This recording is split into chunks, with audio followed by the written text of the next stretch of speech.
Hola, en este video mostraré algunos métodos para determinar sin enumeración directa el número de resultados posibles de un experimento o situación que nos planteemos. Pero ¿qué es aquello de la enumeración directa? Es simplemente contar todos y cada uno de los casos posibles. Entonces, para ilustrar estas ideas, partamos de una pregunta básica, la cual es cuántas maneras hay de ordenar estos elementos. Estos elementos son los presentes en el conjunto de letras A, B y C. La enumeración directa nos dice entonces que vamos a coger cada una de esas maneras en las cuales se pueden ordenar. Entonces la primera y la más obvia, ABC. La segunda sería intercambiar la C y la B. La tercera, por ejemplo, iniciar con B y hacer AC, después intercambiarlas. La quinta sería comenzar con C y hacer esto. Y la última, invertir B y A. De esta manera vemos que hay 6 posibles maneras.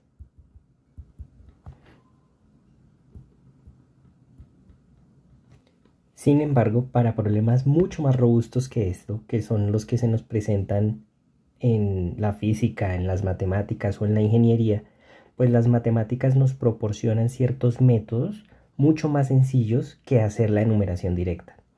Entonces, para estudiar esto tenemos 4 ejes principales. El primero es el principio fundamental del conteo, que es eso de la notación factorial, las permutaciones y las combinaciones.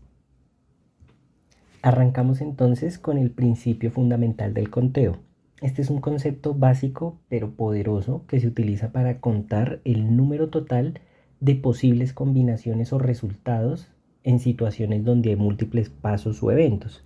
Entonces, por ejemplo, si un evento puede realizarse de n sub 1 maneras diferentes y después de ese procedimiento existen n sub 2 maneras diferentes en un segundo evento y así sucesivamente hasta los n sub k eventos en donde se pueden hacer n sub k maneras diferentes de realizarlo, entonces el número total de maneras posibles en que los eventos se realizan, simbolizado como n sub t, va a ser simplemente la multiplicación de cada uno de esos eventos o sucesos. Este principio puede ser abstracto hasta ahora, pero a través del siguiente ejemplo va a quedar mucho más claro. Entonces supongamos que en una pizzería se ofrecen 3 tipos de masa, delgada, gruesa o integral, 4 tipos de queso, mozzarella, cheddar, azul o ricota y 5 tipos de toppings, tomate, jamón, champiñón, pollo y carne. Entonces lo que se plantea es lo siguiente: ¿cuántas pizzas posibles puede hacer la pizzería? Entonces, para no enumerar todas y cada una de las posibles, pues el principio fundamental del conteo nos dice lo siguiente, que las n total de las pizzas posibles simplemente van a ser las multiplicaciones de los tipos de masa, tipos de queso y tipos de toppings. En este caso sería la multiplicación entre 3 por 4 por 5, lo cual serían 60 pizzas distintas. A continuación puedes ver todas y cada una de las 60 pizzas, pero hacer esto desde el punto de vista matemático pues nos quitaría muchísimo tiempo.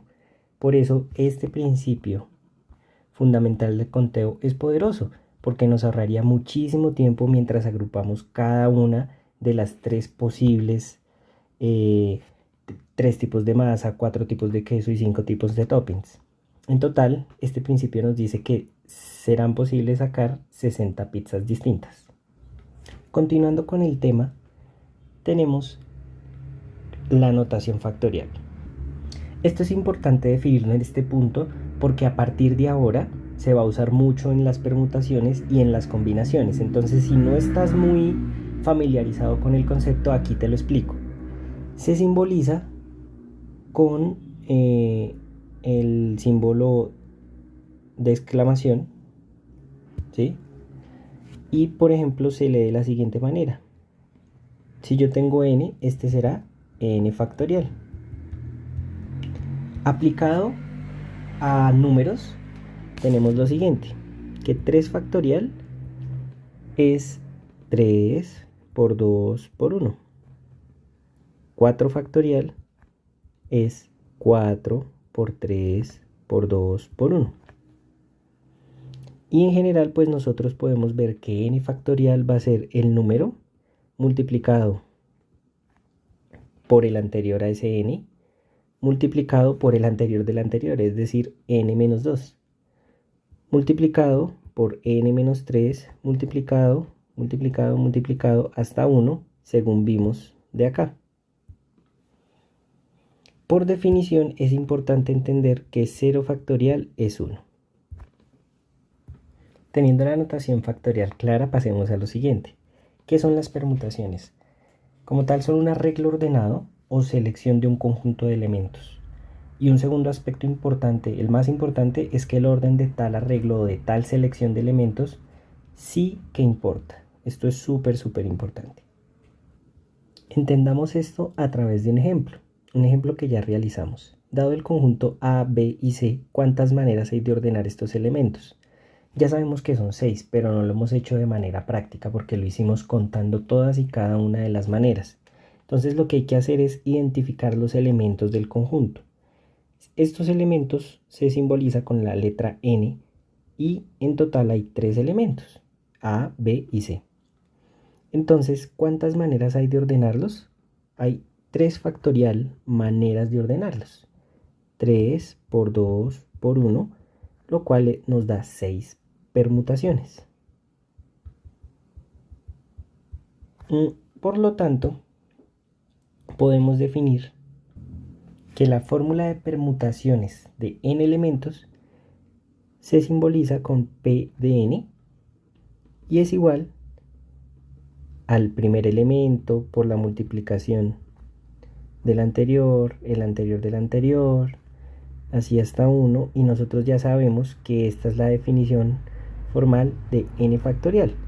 Por lo tanto, todas las permutaciones de los elementos se da como n factorial. Pero, ¿qué pasa si no queremos usar los elementos, sino solamente k elementos de ese conjunto? Esta simple pregunta nos abre una nueva forma de entender las permutaciones, a lo cual se le conoce como permutaciones parciales. Se simbolizan como P de n, k. También en muchas partes se suele encontrar como n permutado k. Y se lee como permutaciones de L elementos tomados de K en K. Ahora la pregunta es ¿cómo se calcularían dichas permutaciones parciales? Pues si yo sé que las permutaciones totales se calculan como n factorial, ¿cuáles serán esas permutaciones no seleccionadas por mí o no tenidas en cuenta? Pues van a ser muy fáciles de calcular como n, que son las totales, menos las k maneras, factorial. Entonces, para calcular estas permutaciones parciales, nos bastaría con hacer la división de las permutaciones totales sobre las no seleccionadas. Por lo tanto, esa permutación parcial P de n, k sería igual a n factorial dividido n menos k factorial. Al hacer esta división, nos damos cuenta de cuál es la fracción de los casos que realmente nos interesa, eliminando de esta forma la parte que corresponde a ordenar los elementos no seleccionados. Y la mejor manera de ilustrar este nuevo concepto de permutaciones parciales es a través de un ejemplo. Entonces, por ejemplo, imagina que tienes 6 colores diferentes y 3 espacios en un mural. Tú quieres saber de cuántas maneras diferentes se pueden ordenar los colores en esos 3 espacios sin repetir los colores. Entonces, lo único que tenemos que hacer es identificar quién es n y quién sería k. N es el conjunto grande, el conjunto de todos los colores, es decir, n es igual a 6. Y k vendría siendo 3, que son los tres espacios en donde vas a colocar esos colores. Entonces vas a calcular P 6,3 y te quedaría como 6 factorial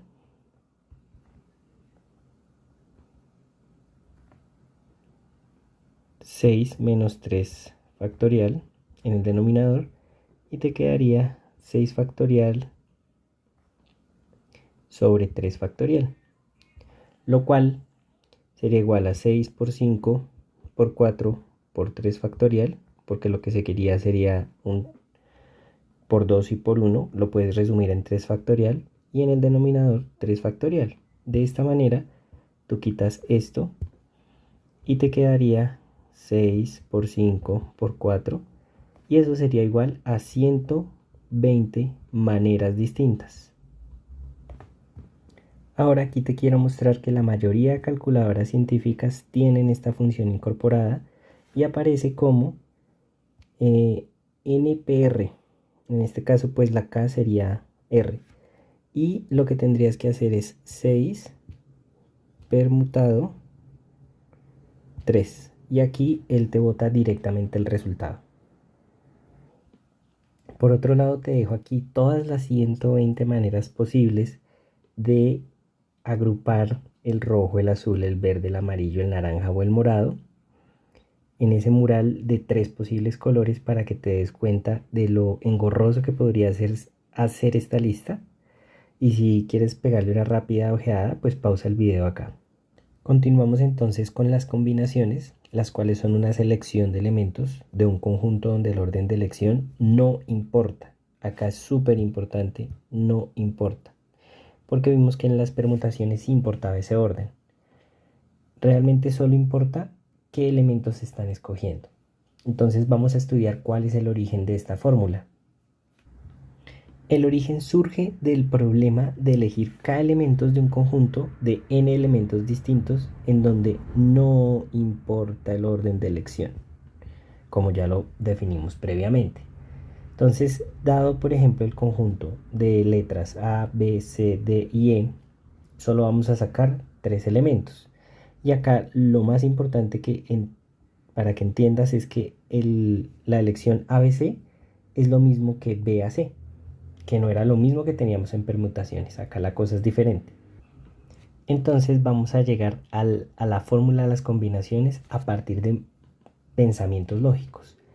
El primero es que vamos a contar las permutaciones parciales, en donde es importante entender, como he venido recalcando, que acá el orden sí importa. Vamos a calcular las permutaciones parciales. Segundo, vamos a quitar ese efecto de orden, porque es que el orden es lo que afecta a la permutación. Cuando quitamos ese efecto, llegamos a lo que es la combinación, ¿sí? ¿Cómo eliminamos ese efecto del orden? Entonces nos preguntamos, ¿cuántas maneras hay de ordenar k elementos? Pues muy sencillo, hay k factorial maneras posibles de permutar esos k elementos. Entonces, ¿cómo vamos a eliminar ese efecto del orden en la fórmula que nosotros teníamos para las permutaciones? Pues muy sencillo. Dividimos las permutaciones parciales por esas k factorial maneras posibles. De esta manera llegamos a la fórmula de las combinaciones. Se escribe como C de n, k. También se escribe con estos dos grandes paréntesis n, k abajo. Y acá tenemos la definición de esa fórmula. ¿Cómo se lee? Se lee como las combinaciones de n elementos tomados de k en k. Ahora, para comprender este concepto de las combinaciones y compararlo también con las permutaciones para que entiendas qué es una y qué es otra, pues lo vamos a estudiar a través del siguiente ejemplo. Dado el conjunto de letras A, B, C, D y E, vamos a calcular las combinaciones escogiendo grupos de 3 y después vamos a calcular las permutaciones totales en grupos de 3. Entonces, simplemente para el primer punto, el primer ejemplo, bastaría con llamar a la fórmula, con escribirla, que es las combinaciones de n escogidos en K de K, como K factorial en el denominador, n menos K factorial, y en el numerador n factorial. Identificamos entonces a qué equivale n. Pues son 5 elementos en el conjunto y tenemos que escoger grupos de 3. Entonces esa combinatoria se convierte en 5,3 y nos daría 5 factorial dividido 3 factorial, 5 que multiplica a 5 menos 3 y el resultado es factorial. Entonces tenemos 3 factorial que multiplica a 2 factorial y en el numerador 5 factorial. 5 factorial es 5 por 4 por 3 por 2 por 1 dividido 3 por 2 por 1 por 2 por 1. De acá se va el 2, se va el 3 y nos quedó 5 por 4 dividido 2. Por lo tanto, la 5 combinado 3 también se lee. Nos dio 10 combinaciones. Que también se lee como las combinaciones totales de grupos de 3 elementos del conjunto de 5 elementos. Si te estás preguntando cuáles son esas 10 combinaciones, acá te las dejo para que pauses y las analices. Ahora calculemos las permutaciones. Estas permutaciones son de tipo parcial, es importante recordarlo, porque estamos escogiendo grupos de A3 de ese conjunto de 5 elementos. Entonces, recordemos que la fórmula es P de n, K igual a n factorial dividido n menos k factorial. Ya sabemos que n es 5, que 5 menos 3 es 2. Y tenemos lo siguiente. 5 permutado 3, perdón, es igual a 5 por 4 por 3 por 2 por 1 dividido 2 por 1. Entonces de acá se va el 2 y nos queda 5 por 4 por 3, lo cual es 60 permutaciones. Aquí te dejo todas y cada una de las 60 permutaciones que el modelo matemático nos predijo, pero acá me tomé el trabajo de juntar, de encontrar esas 60 permutaciones totales. Una cosa que quiero que te des cuenta es que 10 de esas 60, que son con las que arranqué el cuadro, son las 10 combinaciones. Es algo importante para que tengas en cuenta. Esto sería todo hasta el momento. Gracias por llegar hasta acá. Cualquier cosa que no entiendas, házmelo saber en los comentarios. Dale like y suscríbete para seguir estudiando juntos y no te pierdas los futuros temas que trataré.